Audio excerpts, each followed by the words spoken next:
Pending సాదా బైనామా దరఖాస్తులకు భూభారతిలో పరిష్కారం అవుతున్నాయని అన్నారు జిల్లా కలెక్టర్ మనోజ్ చౌదరి. సిద్దిపేట జిల్లా కచ్వేలి పట్టణంలో జరిగిన భూభారతి చట్టం అవగాహన సదస్సులో పాల్గొన్నారు. రెవెన్యూ వ్యవస్థను బలోపేతం చేసేందుకు గ్రామ పరిపాలన అధికారుల వ్యవస్థను తీసుకొస్తున్నామని అన్నారు. ప్రతి గ్రామంలో రెవెన్యూ రికార్డులను తయారు చేసి డిస్ప్లే చేస్తామని అన్నారు. ఈ కార్యక్రమంలో ఆర్టీఓ చంద్రకళ, మండల ప్రత్యేక అధికారి సువర్ణ పాల్గొన్నారు.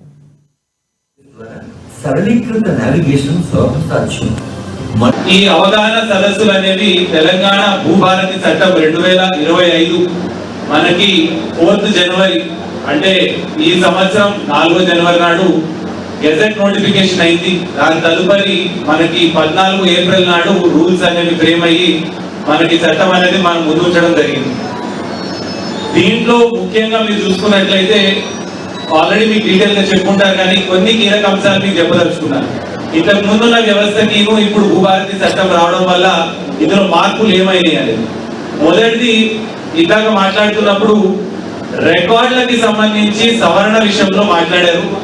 ఒక పట్టేదారు ఉన్నారు, ఆల్రెడీ అమ్ముకున్నాడు, మళ్ళీ రెండోసారి బై మిస్టేక్ అతని పేరు వచ్చింది, మళ్ళీ రెండోసారి కూడా అమ్ముకున్నాడు. ఎవరైతే జెన్యున్ గా ఉన్నారో రైతు కానీ పట్టేదారు కానీ ఇంతకు ముందు ఉన్నప్పుడు నష్టపోయాం, మా పేరు ఎగిరిపోయింది అన్నారు.